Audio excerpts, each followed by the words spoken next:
Assalamualaikum Bang Ihsanuddin Nursi, apa kabar? Waalaikumsalam warahmatullahi wabarakatuh. Alhamdulillah dalam lindung dan Waduh, berkah Allah. Amin. sobahur her, Alhamdulillah sobahur tadi nur. karena kebetulan lagi ada wawancara soal yang kita bicarakan minggu lalu. Oh Kita iya, bicara soal ya impor beras kan. Wah, iya. tadi ada juga media yang bicara pada saya tentang impor yang Hmm. saya banding-bandingkan dengan data-data sebelumnya. Wah, itu dia. Tadi juga kita bacakan itu urusan impor.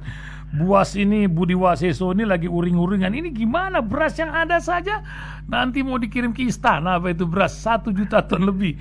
Yang 3 tahun lalu aja belum habis ini. Apa yang terjadi dengan database atau pusat data kita sekarang ini? Ataukah para importir ini sudah gatel karena urusan komisi atau ada kisah lain di balik ini, Bang? Apa yang terjadi sebenarnya Ya para komisi? ujungnya tadi importir pada gatel Oh, kan. Perlu itu duit buat rupanya. persiapan 2024. Oh, nabung dari sekarang rupanya. Itu Iya dong, penting. harus ada persiapan dari sekarang. Itu yang saya bilang, dalam sejarah saya di panggung ini, saya bahkan jadi korban fisik karena saya menghajar mafia impor, saya bilang. Bahkan dalam periode pertama Joko Widodo, betapa saya selalu diskusi tajam dengan Amran Sulaiman soal impor juga. Ya. Jadi memang. Jadi ya lalu kan jelas sekali bagaimana Menteri Perdagangan Enggar Tiasolo kita 3 kali dipanggil KPK tidak muncul sama sekali dan tidak ada apa-apa. Nah, itu dia. Padahal Rijal Ramli jelas melaporkan Enggar gitu. Nampaknya memang KPK ini lumpung ada maki sekarang tuh Bo Nyamin apa siapa yang mau Iya. mempetunkan KPK karena urusan DP 0 ini kan wah begitu timbul ini Saranajaya kan macam bola apa ya smash langsung. Tapi begitu yang terkena ini tokoh politik nasional nampaknya langsung tiarap semua. Apa yang terjadi itu Bang? Kayak begini itu Bang. Iya tadi saya juga sebut. Sebenarnya yang terjadi di Indonesia bukan cuma sekedar mafia impor beras. Gitu ya. Bukan sekedar mafia migas, bukan cuma sekedar mafia tanah. Oh. Bukan cuma sekedar mafia politik gitu loh. Kan mafia politik juga ada kan. Loh, Bukan sekedar banyak. mafia hukum gitu. Nah, kalau sudah masuk mafia hukum, mafia politik, mafia impor, impor migas, macam-macam. Belum berarti negeri ini dikuasai oleh mafia dong. Ya, Kita bilang gitu. subhanallah. Dan saya ingat betul ketika saya ribut-ribut soal mafia migas gitu ya, sampai saya diundang oleh sebuah institusi, saya bicara tentang bagaimana mafia mafia migas itu gitu. Sejumlah orang dibayar-bayarin itu 2,5 miliar 5 miliar. Saya ditawarin juga tapi saya tolak. Oh, itu dia. Emang berat ya kalau sudah ada orang bilang tuh kalau ujian orang tuh kalau sudah ketemu dinar sama dinar, sikap orang terhadap uang itu menjadi ujian luar biasa. Ya sebenarnya bukan hanya menariknya orang, lagi, keluarga juga itu jadi masalah. Bagaimana, Bang? Dan menariknya lagi gitu ya, mereka melibatkan banyak kalangan gitu ya. Dan karena kesebel sama saya dihajar secara fisik gitu. Kita ngelawan. Yes. Jadi ya itulah kenyataan. Kenyataan di negeri ini tuh kayak gitu. Tapi Kalau kita mau bukan melihat. ancaman macam fisik begitu. Yang jadi masalah urusan mengancam ini Bang, kita loncat-loncat pagi dikit ini. Ini Sri Mulyani ini ngomong tentang ancaman besar ekonomi Indonesia. Diungkap beliau di tengah hutang yang sudah 6.058 triliun rupiah. Naik lagi ini hutang ini. Apa nih ancaman ke depan pasca Covid ini? Nampaknya akan terjadi. Belum pernah beliau memberikan sebuah kabar agak waspada. Biasanya kan menenangkan terus. Ini mewaspadai. Apa yang terjadi, Bang? Saya mungkin salah seorang yang sama sekali tidak terkejut dengan pernyataan Sri Mulyani ya. Oh, iya. Sama sekali saya tidak terkejut. Apa yang disampaikan oleh Sri Mulyani kan cuma menunjukkan gambaran fuka. Sementara saya teriak-teriak fuka kan dari 2016 gitu posisinya. Nah, sekarang Sri Mulyani baru menyadari ternyata ada fuka gitu. Ternyata ada fuka gitu posisi. Pendengar belum begitu ngerti fuka apa, mungkin bisa dijelaskan. Volatile, uncertain, Ya. kompleks, ambigu. Nah, maknanya. Nah, kalau misalnya sekarang kita lihat, saya ditanya oleh salah seorang, Bang, kenapa ini harga emas jatuh gitu? Kenapa rupiah melemah gitu? Saya jawabnya sederhana aja. Treasury yield-nya Amerika 1,6%. Harga Brent sama harga WTI, harga minyak dunia, betul. itu naik posisinya. Pada saatnya sama, dolar menguat. Dan indeks harga saham gabungan ada SP 500, Nasdaq gitu posisinya ya.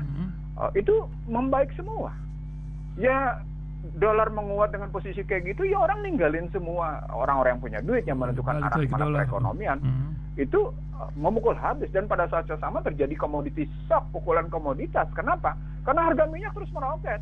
Pada saat yang sama terjadi pertarungan bagaimana sesungguhnya IT yang mengurangi biaya produksi karena sudah penggunaan robot semua, posisinya arahnya itu mengurangi biaya energi, tapi terus berdampak pada posisi komoditas-komoditas lain misalnya. Dan ketika minyak mulai naik, mau tidak mau harga sawit juga ikut naik posisinya. Ya dampaknya kebutuhan naik semua. Jalan tol investasi, sektor-sektor investasi yang tidak ada resiko, dan kemudian ini turun ya, termasuk emas di dalamnya. Apa pukulannya? Pukulannya dengan posisi stimulus sampai 4,9 triliun yang di Amerika itu, ya seperti yang kita bicarakan pekan lalu, semua negara menerima akibatnya, semua negara di dunia. Gitu. Itulah sedang terjadi, itu bukan. Semua negara membiayai Amerika lah, simpulnya begitu kan? Iya, jadi kalau diambil dari situasi yang kayak gitu, ya kalau orang baru teriak sekarang, saya terkejut. Selama yang namanya, kan mereka bilang begini, saya pernah menyampaikan juga di Rasio. Ada 4 hal yang menunjukkan dolar tetap dominan dan belum dikalahkan oleh yuan renminbi. Misalnya pencatatan utang dalam US dollar. Belum pindah. Ya kan? Pencatatan utang dalam US dollar. Utang yang ditransaksikan oleh Bank Dunia, IMF dalam US dollar. Jadi pencatatan utang dalam US dollar, realisasi utang dalam US dollar. Suka tidak suka. Transaksi perdagangan pakai US dollar. 2 posisinya. Yang ketiga, transaksi modal, transaksi pasar modal juga pakai US dollar. Transaksi pasar uang nilai tukar yang paling rame US dollar ya. Gimana coba? Iya. Ya, artinya ya sudah, mereka tetap beli vaksin pakai US dollar juga. Oh iya, bahkan pernah saya bilang satu vaksin di Amerika itu harganya $20 kan posisinya. Gitu. Walaupun Biden menyatakan, dan itu menariknya, sebagai 100 hari pertamanya dia menjamin di bulan Juli nanti seluruh warga negara Amerika sudah tervaksin semua. Iya, kan gila ya sekarang. Itu industri vaksinnya coba. Sudah dalam waktu sebentaran sudah 100 juta vaksin nempel. Sementara kita lagi uring-uringan hanya mendapatkan, rakyatnya itu mendapat 5,4 juta dari 30 juta pada sudah terbeli itu vaksin. Ini kalau cerita vaksin, belum lagi urusan kualitas vaksin kan, ini percobaan kelas besar di dunia kan lagi berlangsung. Jadi kalau kita cerita soal vaksin, saya menyederhanakan begini, COVID, vaksin, digital currency. Nggak percaya, buka W Oscar 2020-06-06-06. Bill Gates sudah mempatenkan digital currency dengan kalimat using human activity body. Nanti ada berita dari lembar-lembar uang itulah vaksin beredar, virus beredar kan? Ya, jadi memang Pak pendengar Rasil sudah mendapatkan kajian, sudah mendapatkan informasi yang maaf ya, selangkah lebih dibanding masyarakat pada umumnya, karena saya memburu bukan yang ada di permukaan, bukan yang manifest istilahnya. Saya memburu yang laten. Yang laten itu yang saya sampaikan ke pendengar Rasil, gitu posisinya. Nah sekarang kalau konstruksinya Sri Mulyani menyatakan ini ada satu tantangan besar dalam perekonomian, dia harus kembali ke dalam analisis dirinya. Kenapa dia nggak ngejawab pertanyaan saya dengan baik? Kenapa di tengah negara-negara sedang melakukan deglobalisasi, dia tetap melakukan globalisasi? Yang kedua, kenapa dia tetap melakukan penyelesaian masalah ekonomi di Indonesia seperti sebelum pandemi? Padahal new economic thinkingnya Joseph Stiglitz, modern monetary teorinya berbagai kalangan di Amerika sana, lalu berbagai kalangan yang muncul dalam kajian-kajian bergengsi di Amerika sana menyatakan, jika satu negara menyelesaikan persoalan ekonomi di masa pandemi sama seperti mengatasi persoalan ekonomi sebelum masa pandemi, maka dia merupakan persoalan. Jadi dua persoalan itu yang disebut oleh yang namanya Francis Fukuyama. Jadi jatuhnya persoalan kepemimpinan tidak efektif, persoalan kebijakan tidak efektif, soal agenda tidak efektif, dan itu pernah disampaikan oleh Joko Widodo bahwa kebijakannya tidak efektif, agendanya tidak efektif. Ya kalau tidak efektif, bagaimana Anda bilang akan mengalahkan ekonominya seperti prediksinya IMF? Lalu kenapa kemudian sekarang Anda menyebarluaskan soal hati-hati akan ada serangan besar atau akan ada persoalan ekonomi besar di Indonesia dengan situasi kayak gitu? Karena kan pertanyaan besarnya seperti yang muncul di banyak kalangan, siapa sih sebenarnya yang menciptakan kegaduhan? Bukan hanya kegaduhan politik ya. Siapa yang menciptakan kegaduhan ekonomi sebenarnya? Iya, sementara berita-berita juga beredar 20 tahun lagi Indonesia akan menjadi raksasa ekonomi. Tapi memang surga itu anginnya aja udah enak, apalagi surganya gitu. Itu yang jadi masalah kan. Iya, jadi kalau bicara 20 tahun lagi itu kan saya nggak mau nyebut konsultannya karena ini juga pernah saya lakukan kajian di satu instansi, satu kementerian gitu ya. Saya pembicara tunggal, dihadiri oleh seluruh eselon 1 kecuali menterinya gitu posisinya. Saya bilang nggak mustahil, kalaupun itu terjadi, maka yang pemiliknya seperti yang sekarang nampak pada posisi Gini siapa? Rasio. Bener, iya. Baik Gini Rasio di Amerika maupun Gini Rasio Indonesia. Yang maju-maju, yang rakyatnya tetap aja susah begitu jadi masalah. Enggak, Pak. Dan saya pernah disampaikan seperti juga oleh seorang konglomerat kepada saya. Nursi, ini lihat datanya kayak gini katanya. Saya senyum, saya tanya siapa pemiliknya. Saya bilang. Dia jawab BUMN. Mana mungkin BUMN? Emang BUMN menguasai hajat hidup orang banyak? Kan enggak. Hajat hidup orang banyak sudah dikuasai oleh konglomerasi nasional maupun internasional, saya bilang. Jadi kalau kita ngelihat situasi perekonomian sekarang, situasi politik sekarang gitu ya baliknya. Saya mengajak teman-teman yang ada di pemerintahan, silakan introspeksi diri. Kalau pakai bahasa kita, silakan muhasabah diri deh. Sebenarnya Bang, sebenarnya kita ini mempunyai modal dasar yang cukup besar ya. Kalau umat itu diajak dirangkul atau difasilitasi, tapi nampaknya hanya pada urusan rupiah dirangkulnya. Ketika nilai-nilai keagamaan, lihatlah sejarah literasi Aceh dan beberapa negara di Kalimantan, begitu ikhlas para raja dan umat pada saat itu menyumbang kepada negara. Rakyat ini sebenarnya potensi besar, tapi apa yang menyebabkan ini dan kapan itu bisa bersinergi ketika zakat menjadi pajak gitu? Kan keren itu kalau terjadi itu. Gimana, Bang? Saya pernah menjadi pembicara 2-3 kali ya. Pertemuan para raja dan sultan se-Indonesia. Se-Indonesia loh. Yang tidak hadir cuma dari Jogja dan Solo, kalau saya tidak salah. Dari tempat-tempat lain tuh hadir, sehingga mereka jumlahnya ada 300-an orang gitu posisinya.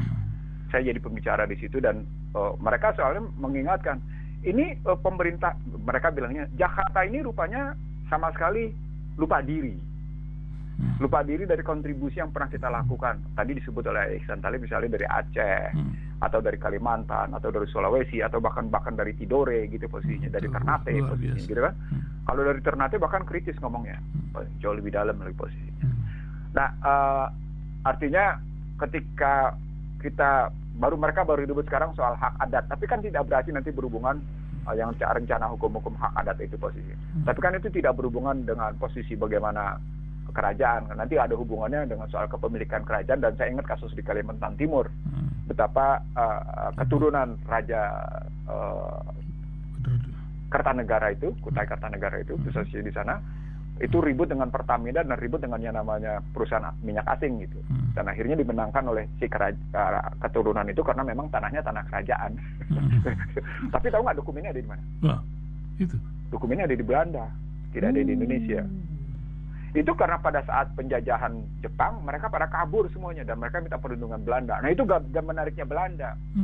Belanda selalu mendokumentasikan, dalam bahasa sederhana saya, mengakomodasi, mengadopsi dan mengadaptasi kerajaan-kerajaan, tapi rakyatnya tertinggal.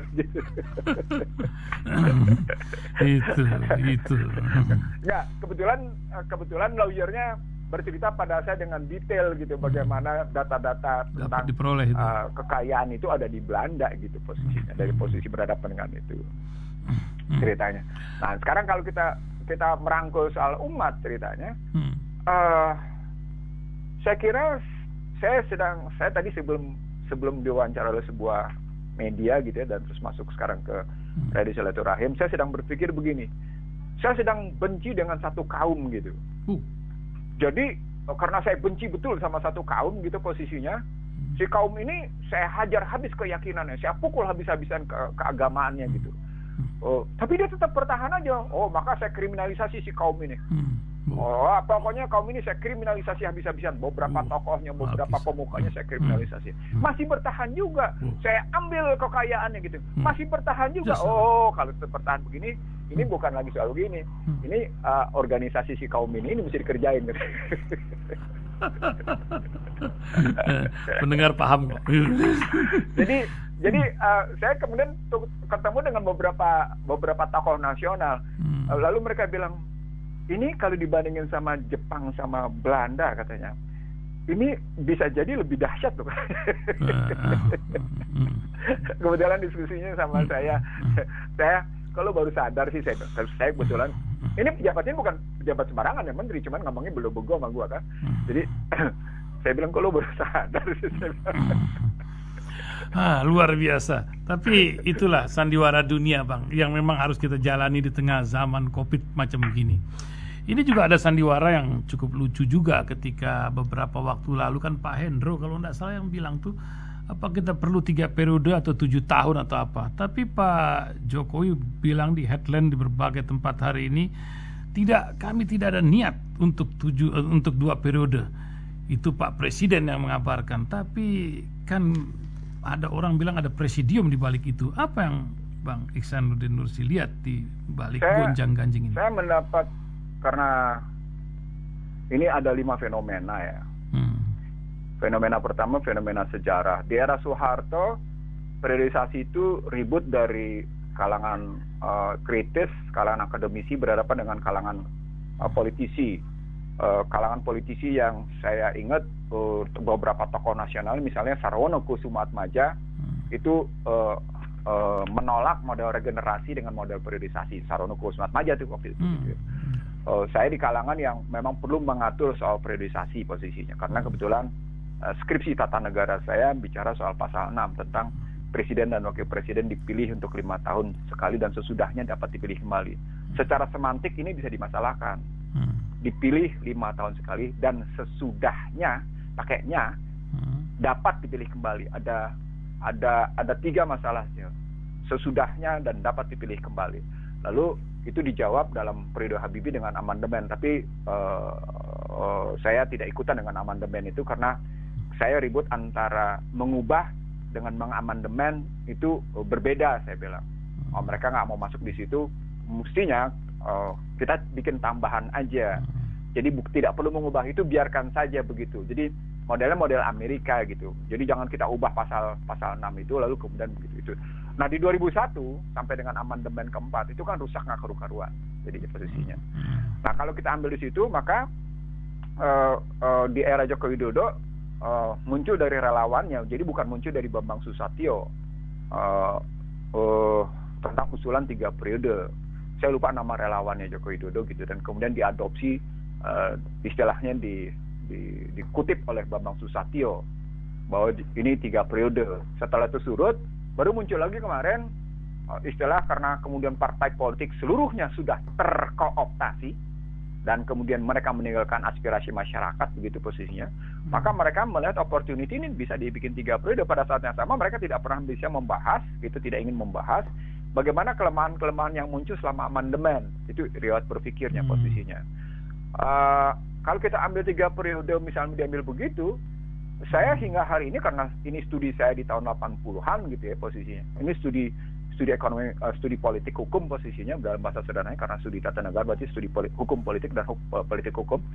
Maka kajian pertama adalah apakah 2 periode, 3 periode, 4 periode ini memerlukan kajian tersendiri. Membutuhkan kajian mana yang sesungguhnya efektifnya satu kepemimpinan. Kalau kita ambil Khulafaur Rasyidin kan ada yang 23 tahun, ada yang 11 tahun, kan nggak sama semuanya. Nggak, kalau kita ambil kajian Khulafaur Rasyidin posisinya. Jadi ada referensinya Khulafaur Rasyidin dari mulai Abu Bakar sampai dengan kan Ali bin Abi Thalib posisinya. Kalau itu yang menjadi referensi masa kepemimpinan dan semuanya berakhir dengan tidak menyenangkan posisinya, berakhir dengan kematian, pembunuhan posisinya begitu ya, dan itu nggak bagus kalau dia itu. Sementara orang berharap 2-3 periode itu turun dengan soft landing. Susilo Bambang Yudhoyono misalnya dianggap dia soft landing, turun dengan baik. Tapi kan pada saat soft landing dia tidak pernah mempertanggungjawabkan 10 tahun kepemimpinannya. Oh, garansi udah. Tidak mempertanggungjawabkan 10 tahun kepemimpinannya. Kepada siapa dia harus bertanggung jawab setelah itu? Apapun hasilnya kan masyarakat diam terima. Kan berarti ada problematik sistem jadinya. Nah dari kerangka itu saya mengatakan, Mbok ya jangan bicara dulu periodisasi. Periodisasi ini cuma soal ibarat kapasitas mobil, ini 2 ton, 3 ton, 4 ton gitu mestinya. Tapi soal kapabilitas mobil gitu loh. Dan kapabilitas si supirnya nih kayak gimana nih, punya nggak kemampuan gitu posisinya, dan bagaimana mempertanggungjawabkan selama perjalanan dan ketika sampai pada tujuan gitu, sampai nggak tujuan misalnya gitu loh. Jadi kerangka sistemnya begitu gitu yang kita mesti bangun. Nah kebetulan kalau kita ngambil kajiannya begitu, kita bisa mengambil beberapa contoh di negara gitu ya. Tadi saya ngambil contoh Bapak Presiden, maka antara pola pikir dengan best practices, lalu kemudian dengan apa yang kita pikirkan ke depan, dia mestinya ketemu, mestinya dalam satu rangkaian. Nah ini menunjukkan bahwa amandemen 2 periode atau kemudian keinginan 3 periode itu akhirnya cuma sekedar political will. Nah political will itu didasarkan oleh kemauan para partai politik. Nah kalau sudah kemauan partai politik, kemauan oligarki jadi jatuhnya. Itu masalahnya. Jadi ada bandar-bandar yang memang ingin ini berlanjut. Nah bisa jadi soalnya adalah para bandar ini dalam rentang sekarang belum balik modal gitu loh, karena dihadang oleh persoalan pandemi. Jadi butuh 3 periode. Tapi alih-alih urusan 3 periode atau para bandar tadi atau apa, itu dari Australia itu ada berita itu, ada sebuah skenario. Kadang-kadang kan kalau kita lihat gajah di pelupuk mata nggak terlihat ya, dari kejauhan terlihat. Ini ada skenario partai tunggal, alarm matinya demokrasi. Apa iya Bang Ihsanuddin Nursi? Kita kan partai kita cukup banyak nih. Apa sedemikian rapuhnya sebuah perjuangan panjang ini reformasi, atau ada apa di balik kisah ini? Apakah ini pergolakan dunia akan mengarahkan Indonesia ke sana, atau bangsa ini masih bisa bertahan dengan pluralisme dan nilai-nilai konstitusi kita yang ada? Gimana Bang? Di pemilu 87 ketika Soeharto berkuasa dan menyebabkan kemudian kelompok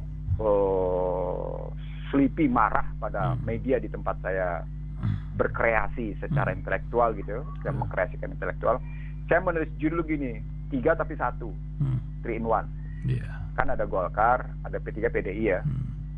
Tapi sesungguhnya satu mereka.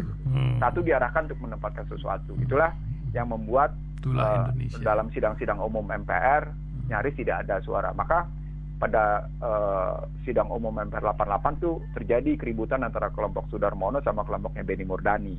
Gitu ya, ingat ya peristiwa itu ya. Kita maju sekarang. Kalau kita ambil kritik katakan partai tunggal, itu menunjukkan bahwa sesungguhnya partai boleh banyak, tapi ketika kepentingan ini diarahkan menjadi satu, maka pada hakikatnya satu. Sekarang kepentingan yang satu itu apa? Nah kalau kepentingan yang satu sekedar pragmatis oportunis, ya habislah negeri ini. Habislah negeri ini. Kan jadi gitu, partai boleh banyak, tapi dalam praktek sesungguhnya karena kepentingannya bisa disatukan, maka sesungguhnya satu partai, itulah partai tunggal. Jadi Anda boleh mendapatkan partai itu ada 10 gitu ya, tapi kepentingannya bisa disatukan gitu misalnya. Kayak seperti sekarang, kan kepentingannya bisa disatukan, kecuali PKS misalnya. Atau yang nggak mau, yang nggak nurut, nanti tahu-tahu siang bolong ada dadakan konferensi luar biasa. Apa tuh? Dikudeta itu. Dikudeta tanda kutip lah begitu ya. Iya, artinya sesungguhnya kalau diambil dalam posisi kalau nggak mau, kan beat them or join them gitu ya. Pukul mereka atau gabungkan mereka, kan gitu dalam ekonomi itu. Join us or with us gitu ya. Beat us or join with us kalau pakai istilahnya jatuh ke bus. Dengan kami atau kemudian Anda kami pukul gitu. Nah, ketika berhasil digabungkan kan suka tidak suka tesisnya menjadi ya bagi-bagi kursi adalah sebuah keniscayaan. Jadi tidak mungkin kan kepentingan partai politik mendapatkan mesin produksi, dan mesin produksi adalah kekuasaan tahta nyata. Jadi kalau ada orang pernah menyatakan saya tidak akan bagi-bagi kursi, ya jilat aja ludahnya sendiri gitu loh. Oh. Ini jadi satu kepentingannya. Jadi kita boleh bilang kita punya 10 partai politik, tapi kepentingan bisa disatukan lewat yang namanya bagi-bagi kursi posisinya gitu. Ya sudah jadi partai tunggal. Ya kondisi sekarang sesungguhnya mendekati partai tunggal. Jadi kajian dari Australia itu bukan sesuatu yang sorry to say ya. Saya makanya tidak banyak kagum dengan kajian-kajian luar gitu ya, karena pada hakikatnya di dalam negeri ini kan karena kita acap kali terhegemoni secara akademik dari barat, sama seperti kita COVID dan vaksin, kita terhegemoni oleh cara berpikir barat gitu posisinya, sehingga kita abai dengan kelebihan dengan mercusuar yang muncul dari dalam negeri misalnya. Kita abai gitu bahwa di dalam negeri itu punya pemikiran-pemikiran yang lebih mendunia gitu ya, bukan lebih mendunia, lebih dalam dari posisi yang pernah di pasar bebas, dimarketingkan, di pasar, dilakukan pemasaran dengan baik oleh barat misalnya. Ya udah jadinya begini gitu. Kan contoh sederhana begini, ketika kita bicara tentang membangun harkat martabat bangsa dalam perspektif peranan presiden gitu. Kan sederhananya sesungguhnya tinggal menjalankan ekonomi konstitusi seperti saya teriak-teriak di mana-mana. Kalau itu dijalani, maka kita akan leading dibanding semua negara. Semua negara. Kenapa? Karena satu-satunya negara yang punya komitmen jelas memberikan penghidupan pekerjaan yang layak serta kesehatan yang benar, itu cuma konstitusi Indonesia. Bayangin kalau BUMN jadi koperasi semuanya. Saya dengar itu perpecahan Hatta dengan Bung Karno itu, dia keluar dari istana itu karena Hatta minta BUMN semua dijadikan koperasi. Tapi nampaknya kabinet pada saat itu dipengaruhi Bung Karno enggak berminat. Apakah benar begitu, Bang? Riwayat kan Hatta mundur 56. 58 terjadi yang namanya nasionalisasi. Jadi Hatta mundur kan 56. 58 prosesi nasionalisasi sejumlah perusahaan asing. Nah itu sesungguhnya begitu nasionalisasi baru ada BUMN. Keributan Hatta sesungguhnya bukan soal keributan di situ gitu. Tapi keributan dalam perspektif misalnya menghadapi bagaimana kebijakan yang dibangun oleh Hatta dalam posisi KMB misalnya. Kan tahun 56 Hatta mundur, KMB dicabut. Hasil KMB. Ada 3 peristiwa besar di tahun 56 itu. KMB dicabut, Hatta mundur, mafia Berkeley turun, dan dari saat itulah pendidikan Indonesia dijajah hingga sekarang. Dari situ. Jadi petanya nyasar, sekarang lagi dibuat peta-peta baru, ini luar biasa. Dan lebih nyasar lagi untuk ketahuan. Nah, Bang, terakhir di akhir kisah ini di bulan Sya'ban yang luar biasa ini menjelang Ramadan, di tengah masyarakat masih dalam suasana COVID, vaksinasi. Ya mungkin bagian orang banyak yang yakin menyebabkan percaya diri lebih tinggi. Wallahu a'lam bishawab. Apa yang Bang Ihsanuddin Nursi bisa sampaikan ke pendengar radio Silaturahim, Bang, untuk sebuah ketenangan jiwa atau bagaimana? Silakan, Bang. Kata kunci saya tidak cuma sekedar bukan cuma bicara yakinan sodikon, bukan cuma sekedar keyakinan yang sodik gitu ya, bukan sekedar kalban khasian, bukan sekedar kalbu yang khusyuk gitu, bukan sekedar bukan iman dan iman dan ilman nafian, bukan cuma sekedar itu, tapi memang harus dia menjadikan pegangan kita dalam menghadapi situasi, karena begitu kita berpegang di luar itu kita tersesat. Saya subhanallah, astagfirullah, maafkan saya gitu ya, saya senang beberapa masjid sudah tidak peduli soal jarak. Sudah nempel. Saya senang. Karena sejak awal saya ngomong sama Ihsan Talik dan saya ngomong di... Dan Anda lah yang menyebabkan orang cek suhu tuh pakai tangan gitu kan. Tadinya jidat kita kan dikekerkan. Jadi artinya kan karena saya tadi bicara dengan yakinan soal dikon posisinya, dengan kalban khasian, dengan imanan iman dan ilman nafian gitu, ilmu yang bermanfaat gitu posisinya. Kalau saya berpegang pada itu, maka ketika saya berpendapat bahwa Al-Quran dan hadis adalah ilmu pengetahuan yang tertinggi karena dia merupakan hudalina sobayinat minal hudalahu kan, maka saya tidak akan pegang pedoman pengetahuan yang lain. Metodologi saja yang punya di kepala saya untuk membedah ilmu petunjuk tadi dengan petunjuk tadi gitu. Saya ulang, bagaimana data dan metodologi saya yang saya punya itulah untuk membedah Al-Quran dan hadis, sehingga memang Dia memang merupakan nur ala nur. Jadi seperti orang kemarin ribut sesungguhnya Rasulullah keluar dari cahaya, kalau tidak kembali. Saya tetap berpendapat bahwa sesungguhnya dalam kerangka Isra Mi'raj kemarin 27 Rajab kemarin, dia tetap berlaku dalam perspektif E sama dengan MC pangkat cahaya, di pangkat cahaya. Jadi materinya bergerak dengan kecepatan cahaya. Begitu juga energinya bergerak secara cahaya, selesai. Kok bisa nggak apa-apa posisinya? Ya iya yang melindungi Jibril. Tapi kan Jibril tidak mampu ke Sidratul Muntaha. Nah di situ ada perspektif real, ada perspektif gaib, gitu loh secara logis akademiknya. Ketika langit ketujuh sampai ke Sidratul Muntaha, Jibril tidak mampu menemani, maka itu yang gaib, itu yang manusia tidak bisa lagi ngebongkarnya karena memang kegaiban itu milik Allah. Tapi ada yang real, hukum kekekalan energi tadi gitu posisinya. Sehingga dia tidak perlu keluar dari posisi jarak yang sedemikian tempuh dengan hitung-hitungan kekuatan manusia. Tapi dengan kecepatan cahaya, pangkat cahaya, materi dengan kecepatan konstan secara cahaya posisinya, begitu juga energinya, maka Rajab jadi terima. Di Sa'ban, sesungguhnya kita harus menangkap itu. Apa yang kita tangkap dari situ? Perbaiki kualitas sholat kita. Karena begitu kita selesai memperbaiki kualitas sholat, kita akan masuk posisi yang namanya tadi kutiba alaikumusiyam. Apa itu kutiba alaikumusiyam? Bikin neraca deh sholat kita bener nggak? Itu. Bikin neraca deh syahadat kita udah benar belum dalam realisasi. Bikin neraca deh wa mimma razaqnahum yunfiqnya udah benar apa belum? Gitu posisinya.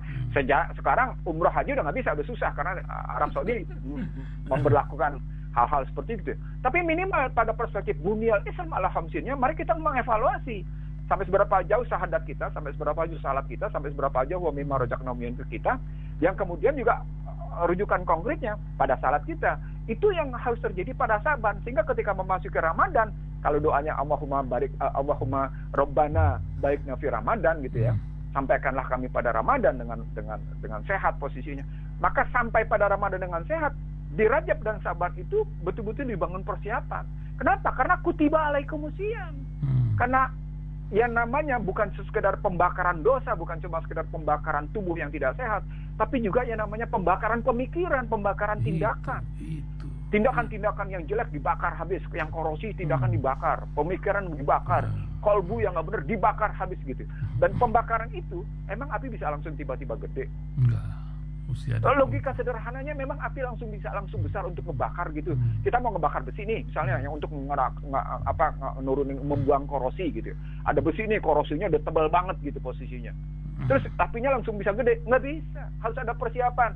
Ini dulu sampai akhirnya pada temperatur tertentu seluruh karatan tadi, karatan pada kolbu, karatan pada pemikiran, karatan pada tindakan, lepas semuanya dan kembali kita pada suci. Tercapai Ramadan, membangun neraca kehidupan yang basisnya adalah Al-Quran, sehingga nilai positif dalam kerangka berpikir itu yang mestinya kita pahami dalam kerangka kutiba alaikumusiyam, membangun neraca yang korosinya dibuang, yang hasirunnya itu disingkirkan, yang merugikannya dibuang habis-habisan.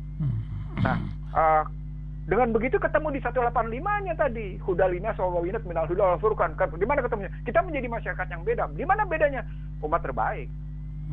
Nah, umat terbaik artinya kita harus punya daya tahan, kita harus punya kemampuan berbuat lebih, kita harus tetap berbuat baik. Kalau dicerca dan dicaci nggak usah dilayanin. Gitu posisi seperti saya cerita nanti bagaimana saya berhadapan dengan para mafia di Indonesia misalnya. Orang kan nggak tahu misalnya penderitaan yang, maaf ya, jadi curhatnya sedikit. Penderitaan yang saya hadapi, jangankan orang keluarga saya aja saya nggak tahu tekanan-tekanan yang saya hadapi gitu misalnya, kan luar biasa sesungguhnya. Tapi kalau kita memang tetap berpegang teguh, insya Allah gitu ya, bismillah dengan izin Allah kita tetap istiqomah, subhanallah, masya Allah, itu kenikmatannya luar biasa. Nah, artinya ketika kita di Sa'ban ini betul-betul mempersiapkan masuk ke dalam posisi Ramadan yang kayak gitu, kita berharap Ramadan kita menjadi lebih baik dari Ramadan sebelumnya. Maka ketemu deh posisinya. Apa itu? Jiwa yang bersih. Ketemu fitrahnya. Apa itu fitrahnya? Fitrahnya ketemu pada saat Al-A'raf 172. Alastu rabbikum qalu bala sa'idna. Apa itu? Jernih dan tetap dalam pengakuan setinggi-tingginya. Ya engkau Rabbku dan aku hidup dalam berpegang pada ajaran. Itu puncaknya. Masya Allah. Syukran Bang. Luar biasa. Semoga kita dapat bertemu dengan Ramadan 27 hari menjelang sekarang ini.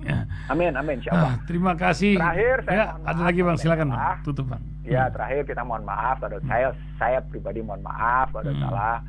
Dan saya tahu saya dihubungi oleh beberapa pendengar Rasil gitu ya. Kontak Rasil.